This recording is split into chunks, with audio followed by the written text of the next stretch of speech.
We're less than a month away from that January 15th date where Jonathan Kuminga can and will be traded. But I think we have to reassess the league, where we're at, what may be available, and, has his value dropped since the start of the season, where he looked like, hey, right, the first week, first 10 days, it was like, hey, never mind a trade. This is going to work out. Turned very quickly, right? Let's start with the Brooklyn Nets, because there are rumors to be possible deals with them. Michael Porter Jr. is having a monster year in Brooklyn and on the podcast, Mike. He is averaging 25, 7, and shooting 50-40. So, look, I think Porter Jr.'s injury history had always been a concern. He's proven to be fairly durable. He had the back surgeries and was like, how long is this going to last at his size? He's kind of this upright, stiff dude, but he's proven to be, durable enough. But the thing is, he is at almost $40 million. He'll be at 40 next year, but there's only 2 years left, this year and next year. So it's not a huge commitment. It fits the timetable window, and he could be like a version of Otto Porter. I've seen so many people in the comments over the last few seasons say, hey man, we need an Otto Porter type. We need an Otto. He was vital to that 22 championship if you watched it, and he kind of goes forgotten. Right? There's obviously the Steph moments and all that, Wiggins big moment with Luka, but Otto Porter, you could argue, was like, I don't know, the fourth most important player in that championship run. And Michael Porter Jr., certainly not the defender Otto Porter was, but he's every bit the shooter, probably even more. He's an unconscious shooter. And then at 6'10", he rebounds well. He does rebound well. He hits the offensive glass, and he's a rare system fit with size. And so that alone makes him intriguing. I've tried various of these trendy thin wallets that attach to your phone or just slide in your pocket. And I've run into one of two issues. One, that it's too tight and you can't ever get the cards out when you need them. Or two, it's too loose and small and you're worried about losing it. This is the Bullstrap leather NavSafe wallet. Snaps right to my iPhone with the MagSafe. And the cards, it's just the right amount of slide to access it when you need it. But if you are worried about losing it, it is integrated with tracking capabilities. It instantly connects to the Find My app in your iPhone. It's genuine leather. You've got all different sorts of colors and styles. And Bullstrap, they just make gear that lasts. It's the holiday season, and you're racking your brain on what to get pops, grandpa, brother. I'm telling you, Bullstrap. And so right now, you can grab it 15% off with my code Alchemy. All the info is down below. What would the deal be? To get to that 38 mil, it'd be Kuminga, Moses, and Al Horford. Do you need to throw in draft capital? You're giving up. It's going to be some sort of 3-for-1 type of deal. But in turn, that would also open up a full roster spot for Officer Pat. The other name that the Warriors are attached to in Brooklyn is Nick Claxton. 26 years old, 6'11". His contract was front-loaded. So it's 25 this year, but then it goes to 23 and 20. The numbers, 13 points, 4 assists, 7 boards, and a block and a half a game. He's got a high motor. He's got good hands. He's light in the britches. He only weighs 215. So he's not a center like, when you look around the West, Şengün, Adams, obviously Jokic, like these bigs in there, even an Ayton. He could probably get physical with Ayton since he plays so finesse, right? But he's not a traditional center where there's some of these matchups, it would be an issue for him. And you'd end up having to put Draymond or someone else on the big center anyway. But again, bouncy, high motor, good hands, can run the floor, plays hard. The thing with Nick Claxton is he's got a screw loose. I know not a lot of people watch the Brooklyn Nets these days, but like once a month he crashes out in like a Draymond type of way, where it's like a flagrant foul, he gets teed up, he's cussing everybody out to the locker room. Like I've seen that happen. I'm exaggerating. It's not once a month, but I've seen it happen way more times than you see with the player, right? Like you're not surprised anymore. It happens enough where you're like, uh-oh, Nick's mad, right? And then he's gone. So there's that. But I would put him at the bottom of the list of these potential Kuminga deals just because he doesn't shoot the ball, he doesn't spread the floor, he's slight and potential attitude problem, albeit he does, protect the rim, and he's talented. Talent for talent, I don't think it's a bad deal. I just think for fit and some of these other options are better. Moving to Milwaukee, Miles Turner. Warriors have been trying to get Miles Turner for 5 years, right? We've discussed the fit. But I think part of the reason why this might be actually possible now is Miles has been very mid for Milwaukee. Very mid. The numbers are 12 points, 5 boards, and a block and a half a game. 39% from three.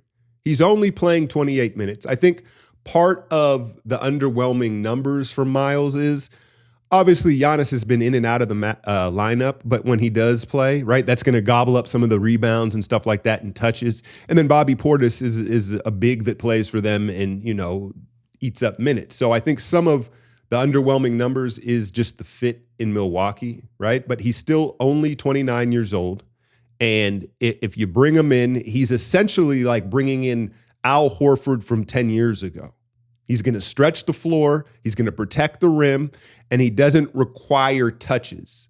That's the thing that we have to acknowledge where it's like the Kuminga situation is a perfect example. Kuminga's a guy that requires touches, and the Warriors don't necessarily need that unless you're bringing in an A-level guy like, hey, clear out and let him go to work, right? Then fine. But a guy that's like, how many touches do you want to give him? Like ISO, stuff like that. So Miles would fit the system at 29 years old. What would the deal be? It would be Kuminga, and then do you have to throw in Pods and send him back home to Milwaukee? Because from the trade machine I'm looking at, it's a couple million off. It's like $2 or $3 million off the Kuminga Turner contract, which would mean Pods. And, is there some sort of pick compensation? But then again, if you do the 2-for-1, let's say it's Kuminga and Pods for Miles Turner and I don't know what type of protection picks are exchanged in that. Again, it opens up a spot for Pat Spencer and, how guard heavy we are now with Melton, Seth, LJ Cryer, right? So that one, I think you do it. As underwhelming as this season has been for him, I think it's a no-brainer at this point. And again, fits the window. The contract's not crazy. Playoff, big game. You just played in the finals. And, if you could get that done, man, if you could get that done. The question is, with some of these trades here, how are the Warriors going to try to hold their bullet here for Giannis? Is that realistic? Is that smart? Do we whiff on one of these potential deals thinking hey, we want to save everything for a Giannis deal? And is that just fool's gold? Because it's ultimately not going to be enough. Because you heard the Spurs say, there's a report in the last 48 hours, they're not going to give the Bucks Harper Jr. or Castle, you're not getting one of our young core guys, sorry. And I think the Spurs are smart in the sense of you don't want to throw those guys in trade rumors. Up until you are willing to do it, say you won't do it, right? It's negotiating 101. Some of these teams just fail to recognize that. But so I'm not necessarily buying that the Spurs wouldn't give up one of those guys. Because when you look at what teams ultimately can give up, we'd come up short in a Giannis package. So holding out for one, unless he demanded to come to Golden State, is probably foolish. So Miles Turner, if that offer was on the table January 15th, I would take it. Sacramento. It sounded like it almost got done this summer. Malik Monk picks. I don't know. Apparently the pick is off the table now. Kuminga's value has gone down. Could you do a Kuminga and Trace Jackson for Malik Monk and Keon Ellis? I like Malik and Keon in a vacuum. The issue is you're adding two more small guards. The whole roster would be 6'3", 6'4" guards. So I like those players, but for the roster fit, I don't think you could do that. I think more interestingly, could you go after the big fish in Sabonis? Because it sounds like the Kings have to blow things up, right? You go Kuminga, Moses, Buddy, and first-round picks, plural, first-round picks for Sabonis. I'm curious y'all's thought on Sabonis, because on paper it seems like he would be a great system fit. The dribble handoff game, the motor, the rebounding, rolling to the basket. How does that fit with Draymond? I'm not really worried about like the locker room stuff. I think that they would squash that immediately. They're two high-level competitors. It just feels like he would maybe allow them to move on from Draymond. Certainly not defensively, but that offensive hub if they wanted to still run that. But here's the thing. Like, I would be willing to see what it looked like. I would be willing to give up a bunch of assets and see what Sabonis looked like in this offense and on this team. However, it would put us on the second apron, right? And so then that limits everything else you can do, any type of trades or roster moves, and then that rules it out. If you can come up with a creative way to get Sabonis without being in the second apron, I'd be down. I'd be down to see what that looks like. Last name in Sacramento, Keegan Murray. He's only played 9 games this year, underwhelming stats. To be fair to him, only 9 games. Like, he's probably not in rhythm yet, but he's averaging 15 and 7. 26% from 3 is wild for a shooter like that. But that said, if you could get a Keegan-Kuminga swap, I mean, Keegan in our offense would probably shoot 50% from 3, the shots that he would get. He's got size, and he's perfect fit. It's a perfect fit. So when you're looking at the Sacramento option, Keegan Murray would be ideal. I'd be willing to swing on Sabonis if we stayed under that second apron. And then the Monk, Keon Ellis stuff, I mean, again, I like those players, but like, we got Will Richard, right? We got Pat Spencer. Like, I don't know. It doesn't make sense from a roster standpoint. Now, there's other options out there. Like, this is going to be an interesting trade deadline, but this is the phase 1. These are the first 3 teams that come up. Dallas, Daniel Gafford. We've talked a little bit about that. There's some other moves. I have some other ideas, and I'll hit you with that in another video shortly. Let me know what you think of these, or an idea that you have. In fact, let's do that. Never mind my ideas.